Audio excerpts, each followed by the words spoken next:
할렐루야. 오늘도 여러분 하나님의 귀한 말씀을 통해서 복음의 품격을 갖춘 그런 멋진 그리스도인으로 세워지는 귀한 시간 되기를 바랍니다. 복음의 품격, 원조는 예수 그리스도이십니다. 예수님이 보여주셨던 어떤 삶의 태도와 또 그 예수님의 가르침, 이것은 우리가 어떻게 세상에서 품격 있는 삶을 살 수 있을 것인가에 대한 해답을 보여주고 있습니다. 자, 우리 지난 시간 두 번에 걸쳐서 이 복음의 품격 말씀 나눴는데 여러분 기억하시는지 모르겠어요. 첫 번째 주제는 승리였습니다. 두 단어씩 꼭 기억하세요. 첫 번째 뭐예요? 승리예요, 승리. 어떻게 승리할 건가? 마태복음 4장을 통해서 예수님이 광야 시험을 당하셨을 때 어떻게 승리하셨는가? 마귀의 유혹은 세상을 사는 우리들에게 집요하게 이 이야기를 합니다. 하나님 없이도 살 수 있다.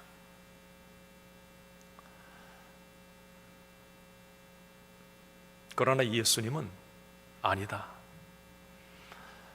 인간은 하나님으로부터 왔고 영혼을 가진 영적 존재인데 절대 마귀 네가 주는 것만으로는 절대 못 산다. 그러면 끝은 영원한 사망이다, 절망이다. 예수 그리스도를 통해서 주시는 그런 하나님의 말씀과 또 하나님을 절대적으로 신뢰하는 믿음과 하나님을 예배하는 예배를 통해서 우리 영혼이 살 때 범사가 잘 되고 강건해진다. 이 삶이 진정한 승리의 삶이다 라고 우리에게 말씀해 주셨어요. 지난 시간에는 권위에 관한 말씀이었습니다. 한번 따라합시다. 권위. 우리가 어떻게 세상과 사람들 앞에서 휘둘리지 않고 당당하게 거침없이 살 수 있을까? 어려움이 있는데, 힘든 장애물이 있는데, 그것은 여러분 헬라어 잘 모르지만 여러분들이 제가 두 가지를 말씀을 드렸어요. 두나미스, 오직 성령이 너희에 임하시면 너희가 권능을 받고 그 권능으로는 절대 못 산다. 그건 은사예요. 외부로부터 주어지는 힘이에요. 이것은 있다가도 없어져요. 은사 있다가도 없어집니다. 그것이 진짜 능력이 아니라 네가 세상 가운데 당당하게 살 수 있는 진짜 능력은 디나미스가 아니라 엑수시야. 하나님의 자녀라고 하는 이 신분, 구원받은 하나님의 자녀에게 주시는 그 자녀의 권세, 영접하는 자 곧 그 이름을 믿는 자들에게는 하나님의 자녀가 되는 권세, 이 신분의 권세를 내가 가져야 세상 어떤 상황에서도 기죽지 않고 당당하게 살 수 있다, 이것이에요. 이 권위가 필요하다고 말씀을 드렸습니다. 이 권위. 자, 오늘 복음의 품격 세 번째 시간에는 두 단어 주제를 이렇게 정했어요. 따라합시다. 시선. 아까도 우리 찬양할 때 하나님 사랑의 눈으로 너를 어느 때나 바라보시고, 하나님의 시선, 우리 주님의 시선, 이 시선을 우리가 가져야 진짜 멋있는 삶을 살아요. 그래서 두 단어 시선을 통해서 제가 제목을 그렇게 잡아봅니다. 한번 따라합시다. 무엇을 보느냐가 나를 만든다.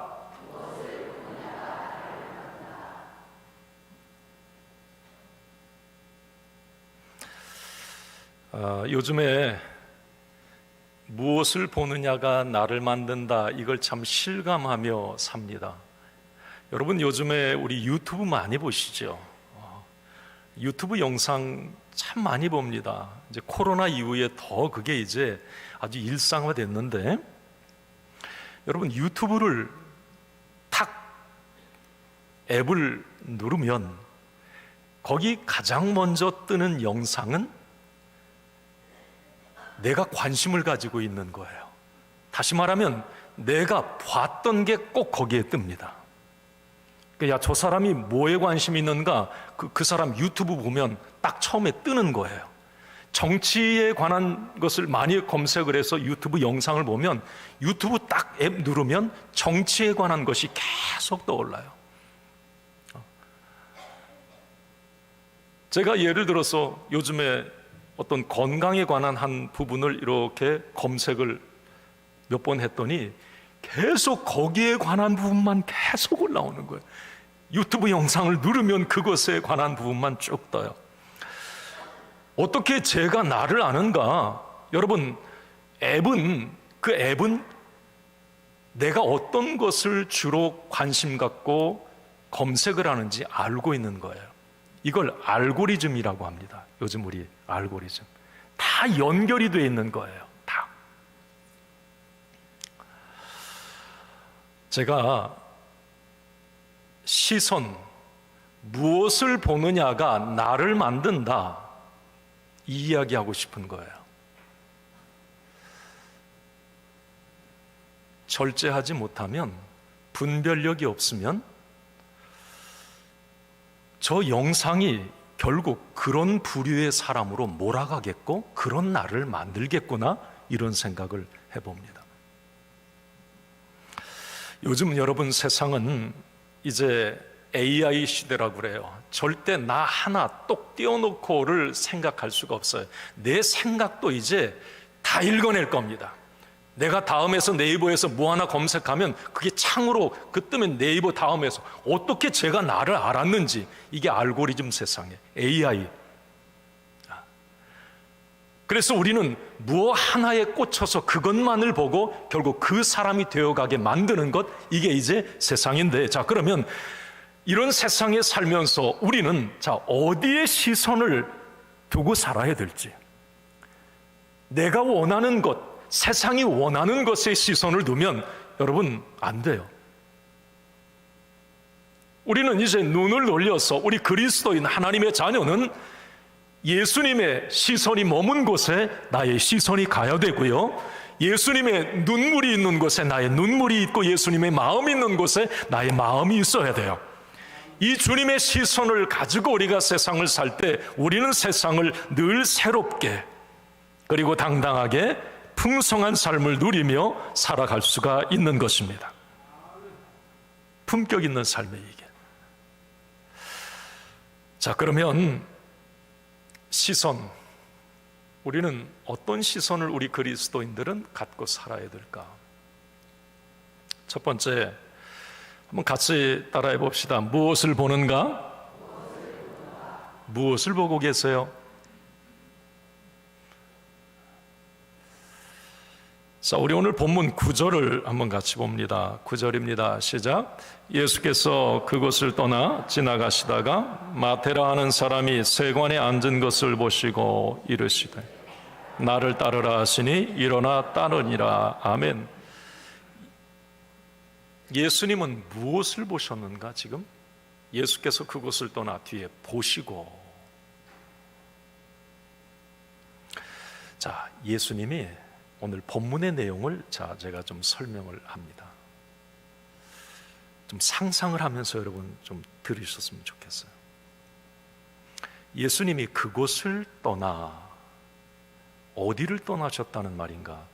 오늘 마태복음 9장 9절부터 보셨는데 9절 전에 1절에서 8절까지 내용은 예수님이 중풍병자를 고치신 그 기적의 사건이 언급이 되어 있어요.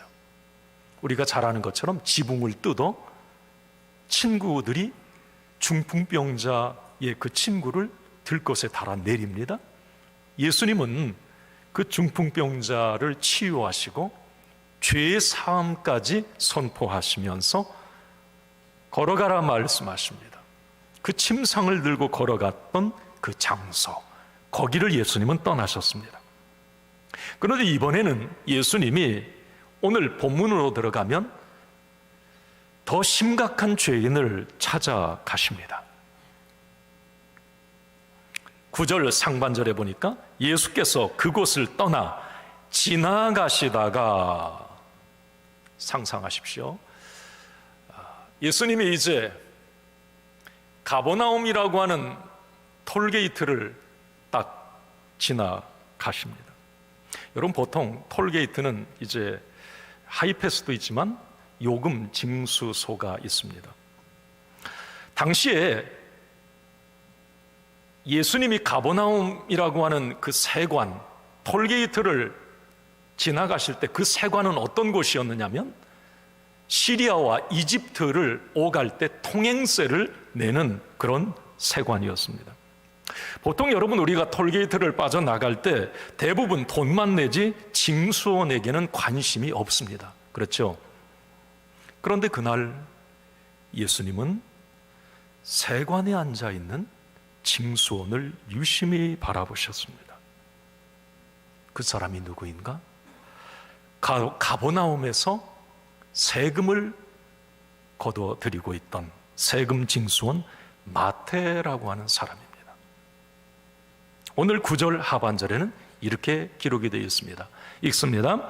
마태라 하는 사람이 세관에 앉아 있는 것을 보시고, 자, 예수님은 무엇을 보셨는가? 누구를 보셨는가?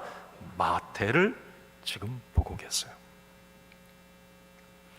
자, 이 세리 마태는 우리가 잘 아는 것처럼 세리였습니다. 말 그대로 2000년 전에 이 세리는 유대인의 관점에서 보면 아주 혐오스러운 사람이었어요.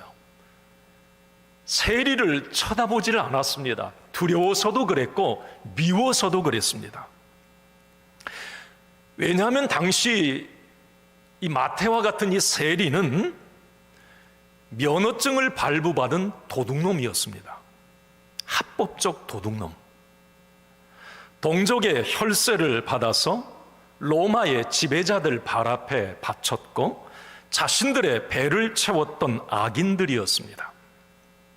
분노와 멸시, 저주를 먹으면서도 돈맛에 길들여져서 비열하고 아주 비루하게 살아갔던 사람들, 세리였습니다. 마태가 바로 그런 사람이었어요. 그런데 예수님은 그날 오후 그 톨게이트를 지나면서 세관에 앉아있는 세리 마태를 유독 유심히 쳐다보십니다. 아무도 주목하고 싶지 않은 장소, 그냥 돈만 내고 피해버렸던 그 장소, 모든 인간, 모든 사람들이, 그곳을 지나는 모든 사람들이 야, 저 사람 인간 말종이야 경멸했던 그 한 사람을 예수님은 지금 물끄러미 바라보고 계십니다. 예수님의 이 시선은 무엇을 의미할까요?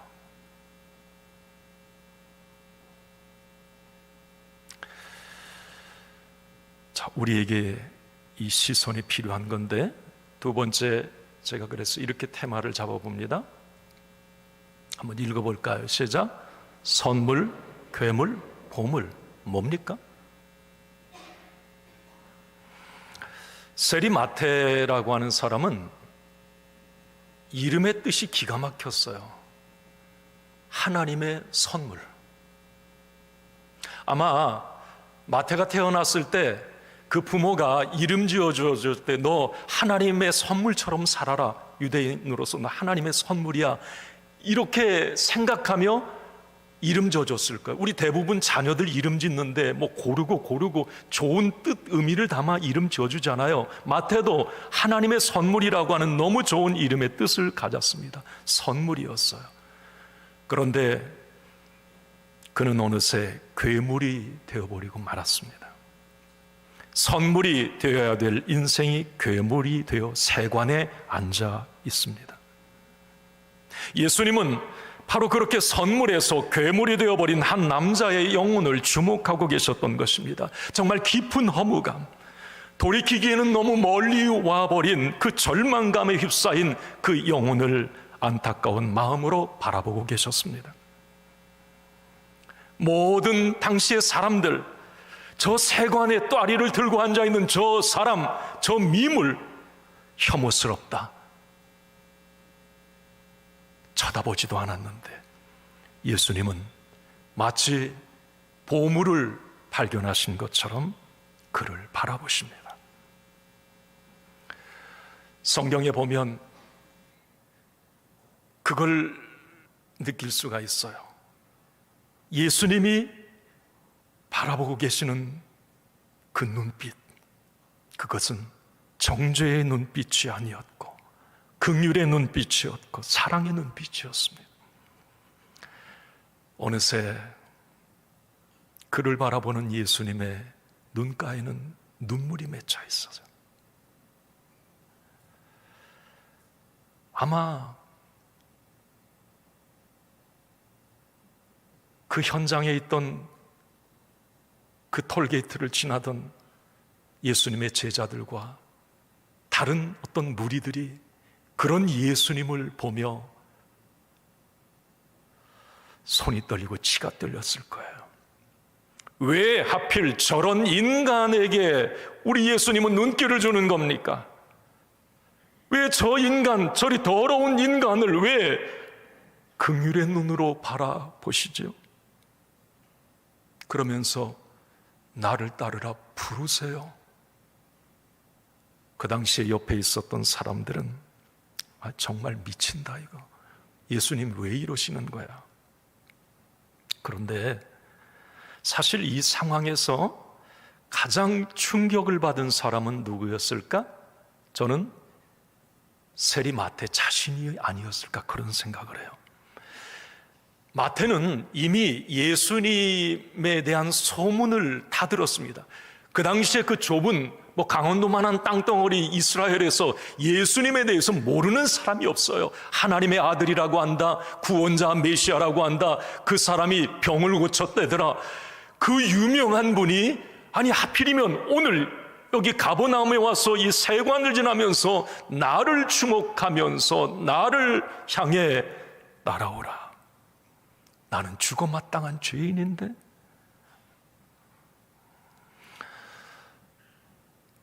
다른 복음서에도 이 오늘 본문의 사건이 마태복음 이외에 마가복음, 누가복음에도 기록이 되어 있는데 거기에는 이 마태라고 하는 이름을 레위라고 기록을 해놨어요. 그런데 오늘 마태복음에서는 자신의 이름을 그냥 마태라고 얘기를 합니다. 숨기고 싶지 않았던 거예요. 자기 같은 죄인, 자기 같은 이 사람을 불러주신 그 예수님의 은혜가 너무 감사했던 겁니다. 모두의 공공의 적, 쓰레기 같은 인생을 살았다고 본인은 생각했는데 그런 자신을 향해 눈길을 주시며 시선을 주시고 자기를 향해 부르시는 그 예수님, 아마 마태 입장에서는 너무 충격적이었을 겁니다. 어쨌든 예수님은 세상 사람들의 시선으로 미래를 보지 않으셨고 항상 복음의 눈으로 사람들을 보셨습니다. 바로 오늘 이 예수님의 시선이 마태를 괴물에서 보물로 한 사람의 인생을 송두리째 바꾸어 놓게 됩니다. 자, 여러분, 우리가 오늘 이 시선을 어디에 두고 살아갈 것인가? 우리에게 왜 예수님의 시선이 필요한지를 여러분 꼭 기억하세요. 내가 자식을 바라볼 때에도 이 시선이 필요한 것이고요. 내가 직장 동료를 바라볼 때에도 이 시선이 필요한 겁니다. 세상의 시선으로는 답이 나오질 않아요. 혐오스러운 저 인간 죽어야 돼, 버려야 돼, 구제불능이야, 안 돼. 아니에요. 예수님의 시선은 그를 향해 바라보십니다. 쟤는 보물이야. 앞으로 보물이 될 거야.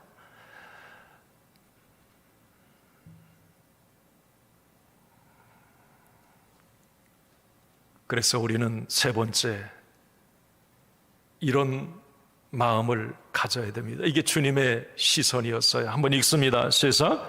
절대 포기할 수 없다. 예수님은 모든 것을 다 가졌어요. 세리는 워낙 돈이 많으니까. 그렇지만 예수님의 입장에서 그 세리를 볼 때 저 세리는 지금 창살 없는 감옥에서 갇혀 있는 것 같은 거예요. 예수님 보실 때 영혼의 호흡이 멈춰가고 있는 그 모습을 예수님은 세리 마태를 통해 보시게 됩니다. 그러면서 예수님이 말씀하세요. 당도직입적으로 말씀하십니다. 중간 설명도 없으세요. 나를 따르라. 왜 예수님이 이렇게 급하게 나를 따르라 말씀하셨는가? 그것은 여러분, 예수님께서 세리 마태를 볼 때에 그 영혼을 바라볼 때 지금 당장 그 자리에서 그 사람을 끌어내지 않으면 그 사람이 곧 죽을 것 같은 거예요. 예수님 보실 때 지금 마태가 어떤 절박한 영혼의 벼랑 끝에 서 있는 거예요. 어쩌면 내일 이 밤이 자고 나면 저 영혼이 제가 자살할 수도 있겠다, 주님은 직감하셨을 수도 있어요. 너무 내몰리고 모든 사람에게 멸시천대를 받으며 이제 너는 인간 쓰레기라고 그렇게 들어와서 이제는 결국 죽을 수밖에 없는 그 상황에 내몰린 그 영혼을 예수님은 지금 바라보셨던 겁니다. 나를 따르라, 나를 따르라.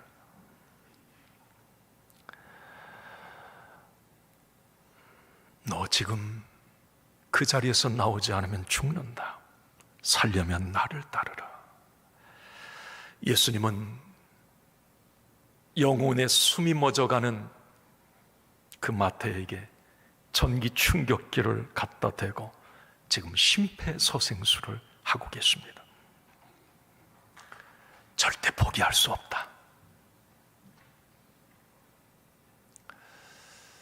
여러분, 2011년 아덴만 여명작전 15주년이 됐다고 지난주에 기사가 떴기에 제가 그 내용을 다시 한번 읽어봤습니다. 저도 기억을 하고 있거든요.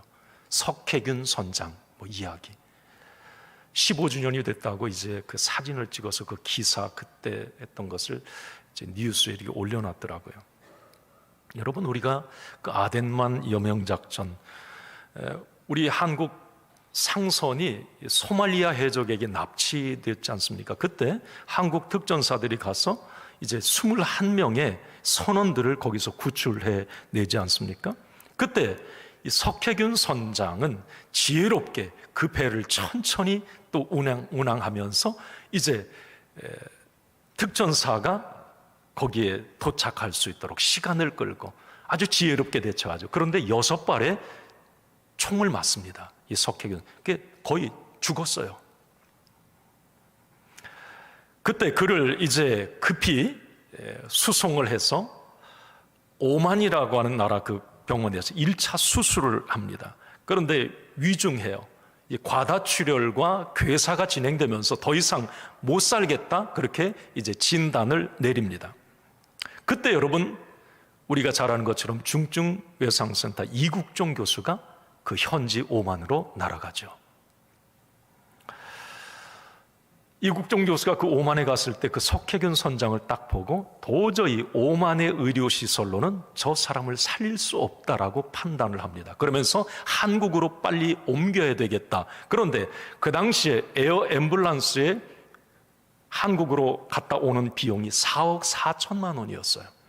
정부에서는 석혜균 선장, 그 이국종 교수한테 그렇게 얘기했답니다. 거의 죽는 지경이라며 그냥 포기하자. 오다가 죽을 수도 있고 수송하다가, 그러니까 그냥 포기하자.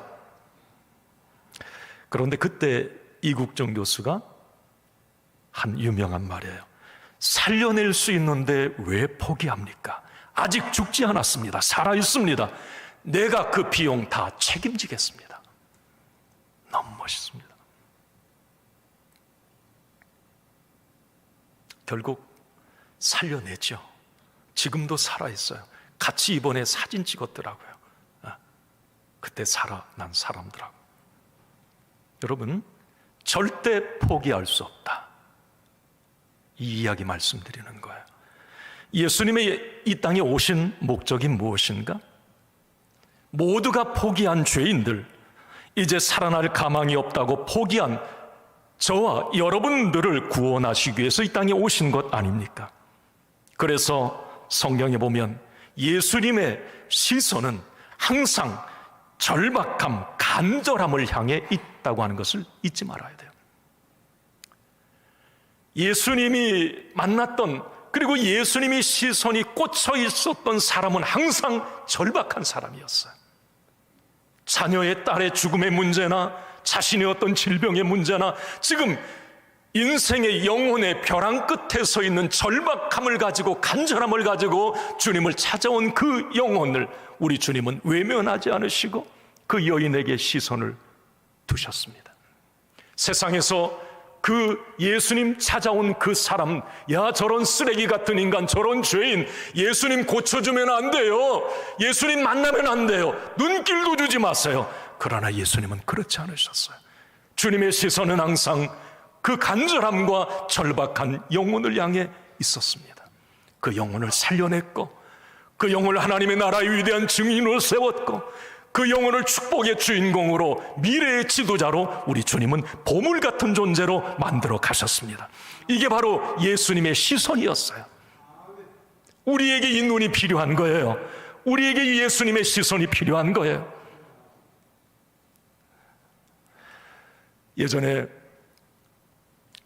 그 창량리 588 사창가, 지금은 뭐 있는지 모르겠는데요, 거기에서 사역하는 목사님들이 참 많았어요. 그래서 책도 참 이게 많이 그런 정보를 주는 책들이 많았는데 제가 잊혀지지 않는 게 그 이야기예요.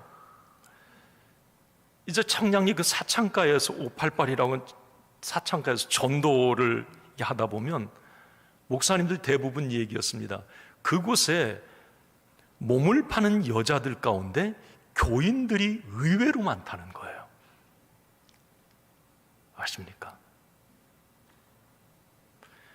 그래서 그 여인들은 실제로 주일이 되면 어디 좀 먼 곳에 떨어져 있거나 그런 교회에 옷을 잘 차려입고 그 교회에 출석을 한다고 그래요. 그리고 몸을 판 돈으로 헌금을 하고, 그리고 예배를 드리며 예배 내내 오열을 한다고 합니다. 계속 눈물을 흘린다고 그래요. 그 목사님의 책에 보면 세상에서 깨끗하게 살아온 사람만 깨끗한 것을 원하는 것이 아니라 정반대로 살았던 사람들이 더 절박하게 그것을 원한다. 그러니까 내가 지금 어떤 벼랑 끝에 나는 죄인이야, 나는 절대 하나님 앞에 갈 수 없는 그런 상황 환경이야, 그런 여건이야, 그런 사람들이 더 절박하게 구원받길 원하고 더 절박하게 예수님을 만나길 원한다는 거예요. 아마 오늘 본문의 세리마태도 그랬을 거예요. 저런 나쁜 놈, 저런 죄인. 그렇지만 우리 주님은 그 영혼의 절박함, 간절함, 그것을 주님은 읽어내신 거예요. 예수님 당시에 항상 예수님 주변에는 누가 있었습니까? 죄인 취급받고 가정과 사회에 버려진 사람들이었습니다. 예수님은 그들의 겉모습, 세상이 뒤집어 씌운 오명, 세상의 편견으로 그들을 보지 않으셨습니다. 다만 예수님은 그들도 거룩해지고 구원받고 싶어하는 절박함, 간절함, 목마름을 보셨습니다. 그리고 그들을 부르십니다. 나를 따르라, 나를 따르라. 사랑하는 성도 여러분, 우리가 복음을 가진 사람이라면, 예수를 믿는 사람이라면 우리에게도 이런 예수님의 시선이 필요합니다. 어떤 사람을 볼 때, 뭐 우리의 자녀들, 직장 동료들, 내 주변의 친구들, 그런 사람들을 볼 때 세상의 시선으로만 보지 말고 그 영혼의 절박함, 고단함, 아픔을 볼 수 있는 예수님의 시선이 우리에게 필요합니다. 이 눈이 있어야 여러분 영혼을 품을 수가 있어요. 이 눈이 있어야. 네. 마음이 피폐해져서 저 죽을 것 같아요, 저 좀 살려주세요, 이렇게 외치는 사람이 내 주변에 없는지, 내 바운더리 안에 일주일이면 살아가는 내가 만나는 사람들 가운데 정말 지금 마태처럼 뭐 교회에 나오지 않고 주님 만나지 못한 사람인데 그 영혼이 너무 절박하고, 이 주님의 시선이 우리에게 필요한 거예요. 그 시선이 있어야 찾아낼 수 있고 마음을, 그 영혼의 마음 품을 수가 있죠.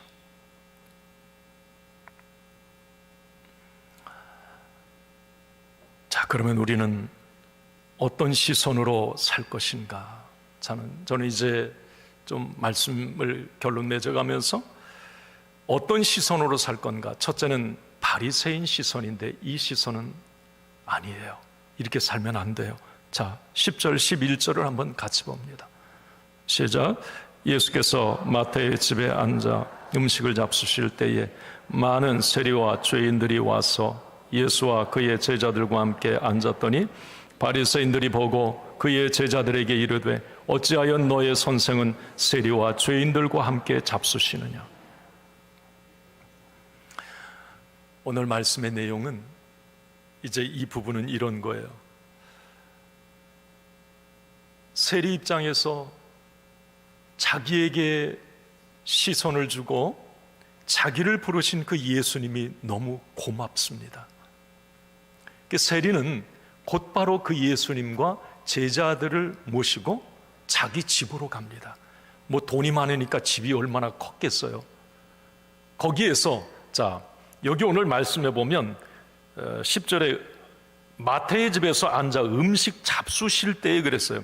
식사하는 정도로 여기 마태복음에는 기록이 되어 있습니다만 누가복음에 보면 큰 잔치를 열었다 그랬어요. 세리가 너무 기뻤던 거예요. 나 같은 죄인을 이 주님이 나를 불러주셨다는 이 감격 때문에 잔치를 열었던 거예요. 그런데 그때 이 세리의 마태의 집에 초청받아온 초청 인사들이 어떤 사람이었을까요? 그날 포토존에 함께 섰던 세리 마태의 집에 섰던 그 사람들은 어떤 부류의 사람들이었을까? 여러분, 마태복음 오늘 본문에 보면 마태는 이실직고합니다. 솔직하게 얘기해요. 세리와 죄인들 이렇게 돼. 자기를 죄인으로 아주 딱 그냥 얘기를 합니다. 그러나 누가복음에 보면 좀 점잖게 표현합니다. 세리와 다른 사람들 이렇게 돼. 마태는 자기가 기록한 복음서에서 그냥 다 오픈해요. 나 이런 놈이야. 이렇게 죄인이었어. 그런 죄인을 주님이 나를 불러주셨어. 이게 감격스러우니까 그냥 있는 그대로 얘기를 하는데 이제 누가나 이런 사람들은 좀 죄인이라고 설마 그렇게까지는 말을 못해요. 어쨌든 예수님은 그런 죄인들과 함께 지금 식사를 하신 겁니다. 이건 유대인이라면 누가 봐도 이상한 장면이에요. 왜냐하면 유대인들은 당시 세리와 같은 이 죄인들은 상종을 하지 않았고 집에 방문도 안 했고 겸상도 절대 하지 않았습니다. 그런데 유대인이었던 예수님은 그들과 만찬을 제대로 즐기고 계신 겁니다. 이 모습을 본 바리새인들이 이제 혀를 차며 고개를 내둘렀던 거예요. 왜 그랬을까? 상상을 해봅니다.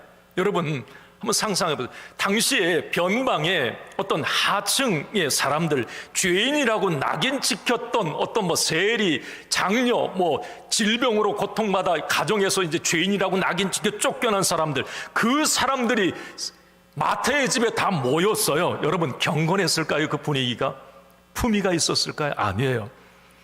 왁자지껄 비속어가 난무하고 아마 돛대기 시장이었을 거예요. 그런데 예수님은 그들과 함께 식사를 하시면서 즐거운 척 하시는 것이 아니라 진짜 즐거워하시는 거예요. 결국 바리새인들은 예수님을 직접 공격하지 못하고 제자들에게 시비를 겁니다. 어떻게 너희 선생은 저런 쓰레기 같은 인간들과 함께 어울려 식사를 하고 대화를 하느냐는 겁니다. 이것이 바로 바리새인의 시선이에요. 합리적입니다. 바리새인들의 이 말은 틀린 게 아니에요. 왜냐하면 당시 유대인 사회의 전통과 윤리와 도덕이 그랬어요. 저 사람들 죄인이야. 밥도 같이 먹지 마. 상종하지 마. 눈길도 주지 마. 이게 당시의 전통과 윤리니까 바리새인들 입장에서는 틀릴 만한 게 아니에요.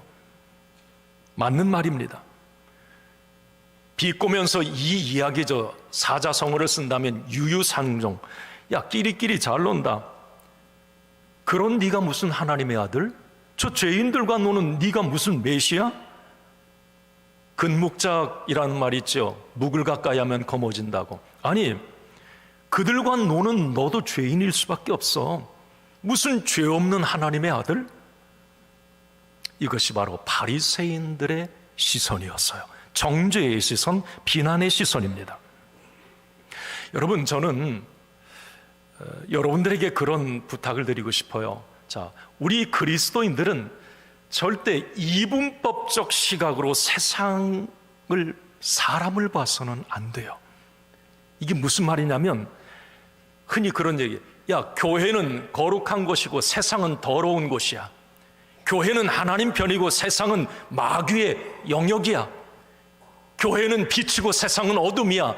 야, 교회 다니는 사람은 착한 사람이고 교회 안 다니는 사람은 나쁜 사람이야. 여러분, 옳은 말이에요, 보면.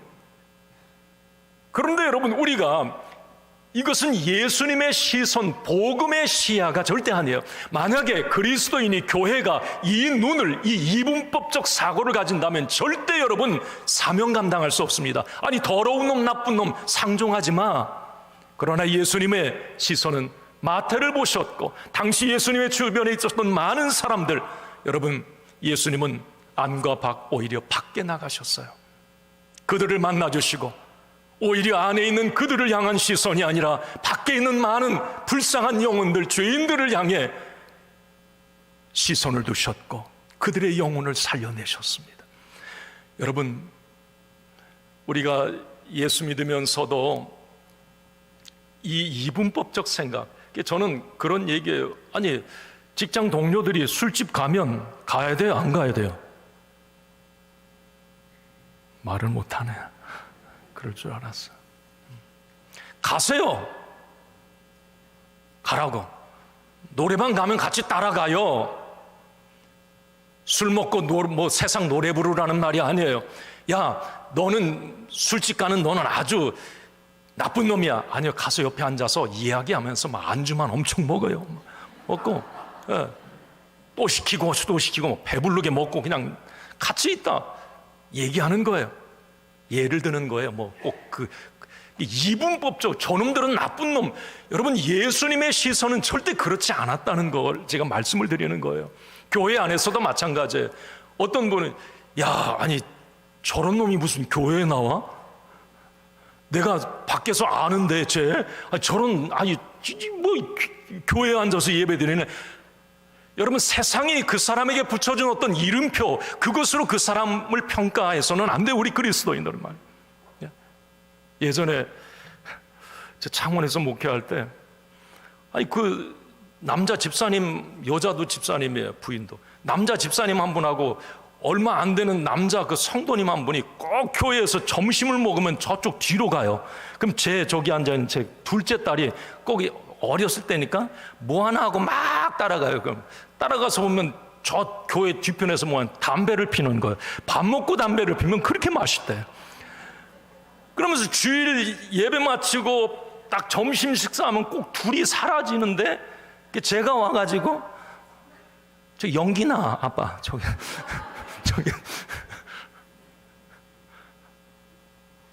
제가 그 성도님, 목사님, 제가 담배를 못 끊어요.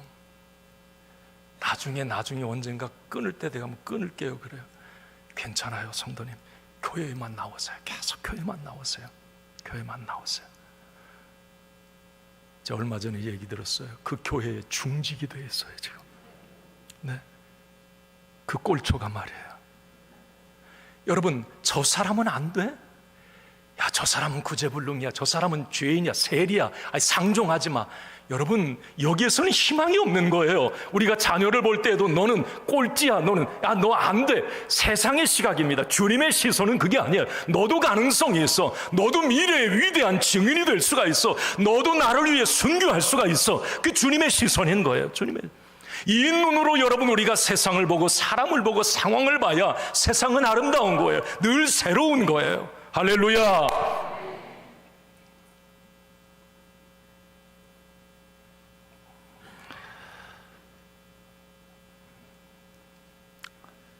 아유, 말씀을 패스하고 마쳐야 되겠어요.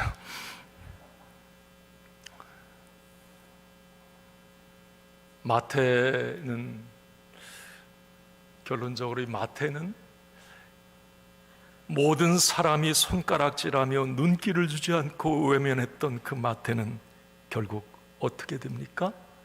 예수님의 시선이 머물렀던 그 사람은 신약 성경의 제1권인 마태복음의 기록자가 됩니다.